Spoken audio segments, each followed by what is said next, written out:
O Senhor esteja convosco. Ele está no meio de nós. Proclamação do Evangelho de Jesus Cristo segundo João. Glória a vós, Senhor. Naquele tempo, perto da cruz de Jesus, estava de pé a sua mãe, a irmã de sua mãe, Maria de Cleófas, e Maria Madalena. Jesus, ao ver sua mãe e ao lado dela o discípulo que ele amava, disse à mãe: Mulher, este é o teu filho. Depois disse ao discípulo: Esta é a tua mãe. Daquela hora em diante, o discípulo a acolheu consigo. Palavra da salvação. Glória a vós, Senhor. Que as palavras do Santo Evangelho perdoem os nossos pecados. Amém.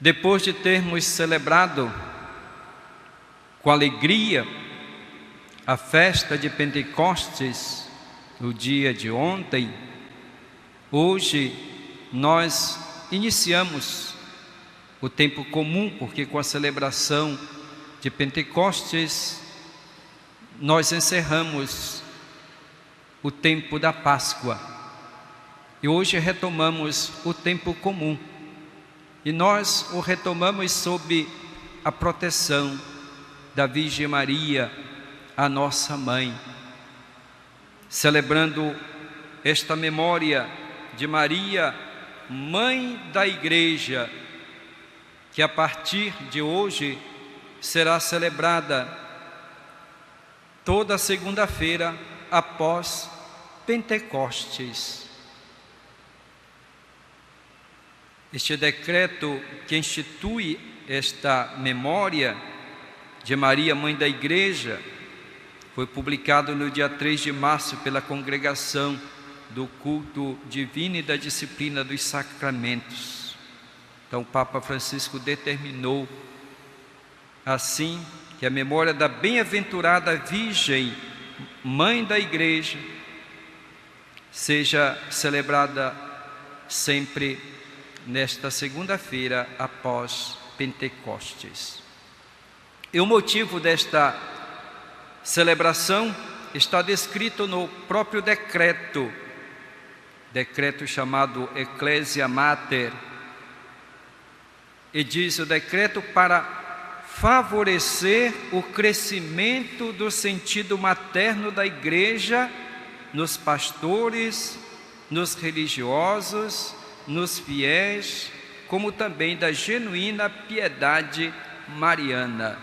Então vejam o objetivo: crescer o sentido materno da Igreja,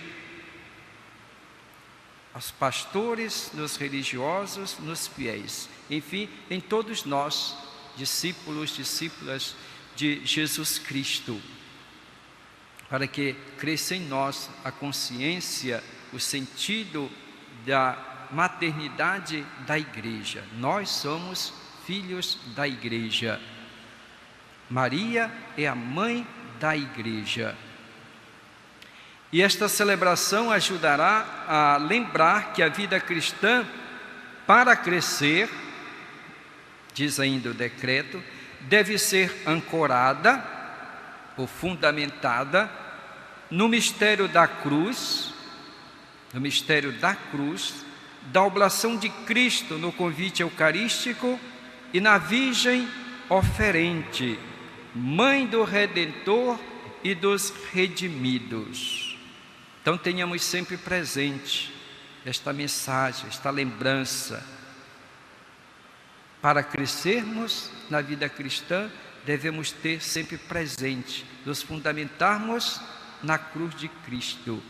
Devemos contemplar sempre a cruz de Cristo, porque é o sinal da nossa salvação. É a expressão maior do amor de Deus e de Jesus Cristo por nós. Foi na cruz que Ele nos salvou.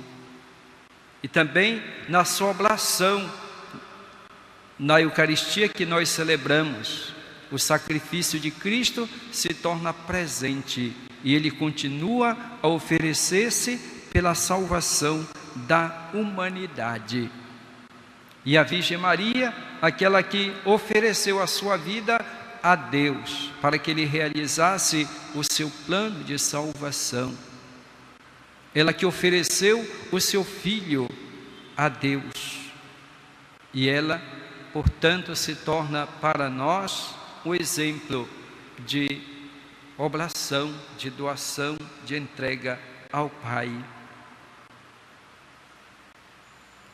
Considerando a importância do mistério da maternidade espiritual de Maria, que na espera de Pentecostes nunca mais parou de ocupar-se e de curar maternalmente da igreja peregrina no tempo, o Papa Francisco estabeleceu que nesta segunda-feira se celebrasse esta memória obrigatória para toda a igreja de rito romano. E o desejo é que esta celebração, agora para toda a igreja, recorde aos discípulos, a todos os discípulos de Cristo, que se queremos crescer e nos enchermos do amor de Deus, é preciso enraizar nossa vida sobre 3 realidades: na cruz, na hóstia e na Virgem. Estes são os 3 mistérios que Deus deu ao mundo para estruturar, fecundar, santificar a vida interior e para nos conduzir a Jesus Cristo. São 3 mistérios a contemplar no silêncio: a cruz, a Eucaristia e a Virgem.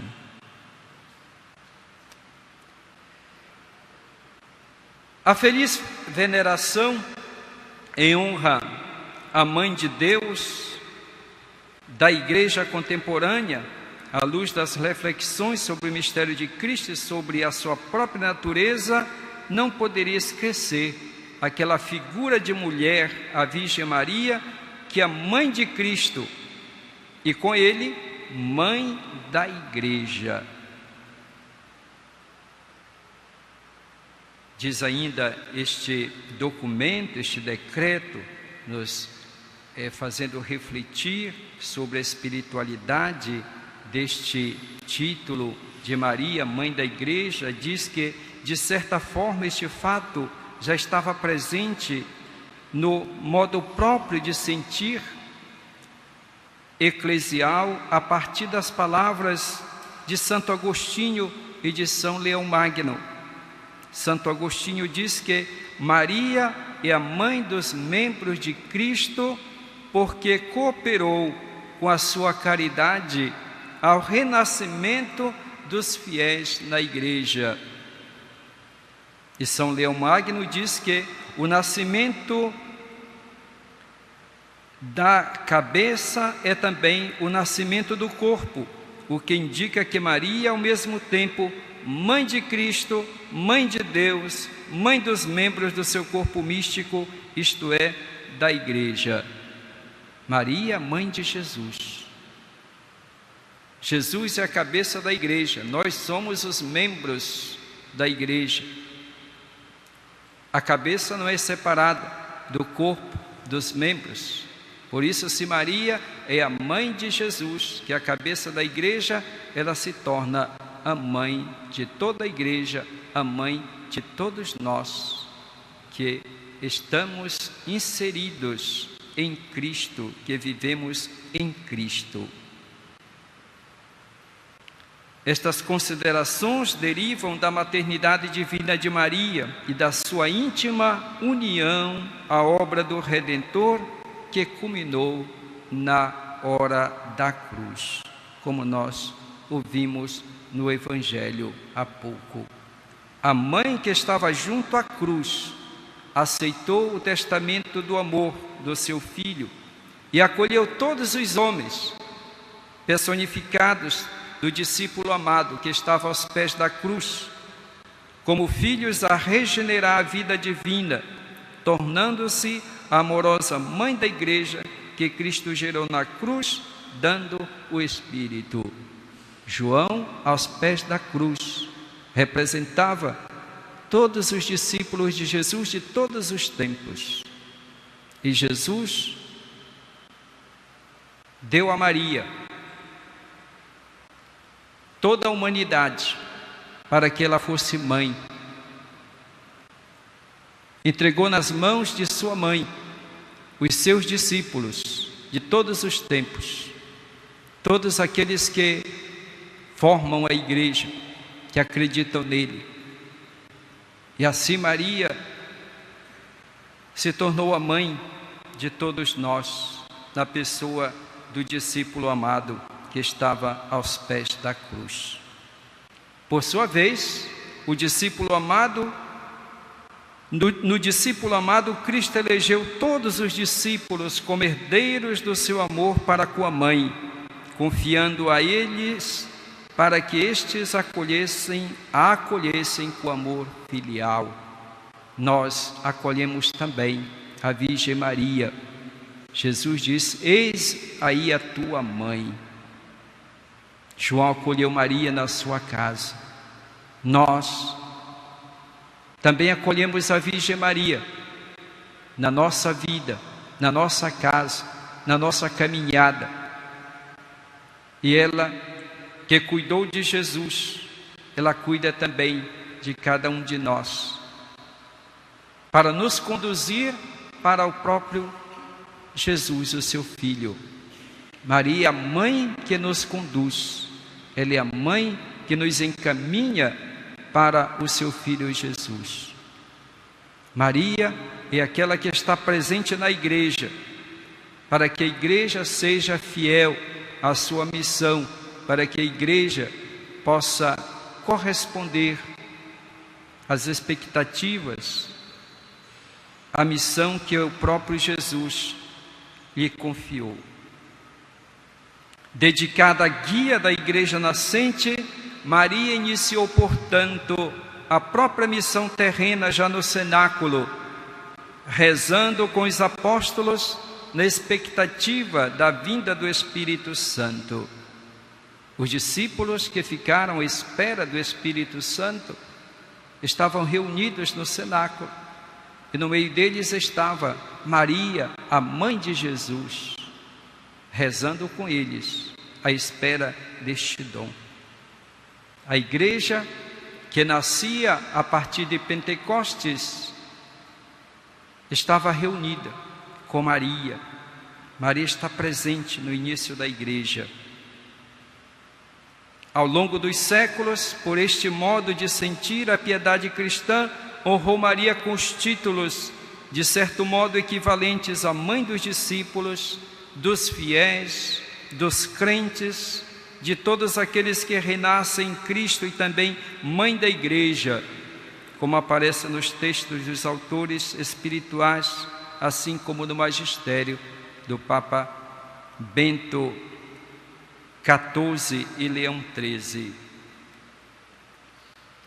Assim resulta claramente sobre qual fundamento o beato Papa Paulo VI, no dia 21 de novembro de 1964, por ocasião do encerramento da terça sessão do Concílio Vaticano II, declarou a bem-aventurada Virgem Maria mãe da Igreja, isto é, de todo o povo de Deus, tanto dos fiéis como dos pastores, que a chamam Mãe Amorosíssima, e estabeleceu com este título suavíssimo: seja a Mãe de Deus doravante honrada e invocada por todo o povo cristão como Mãe da Igreja.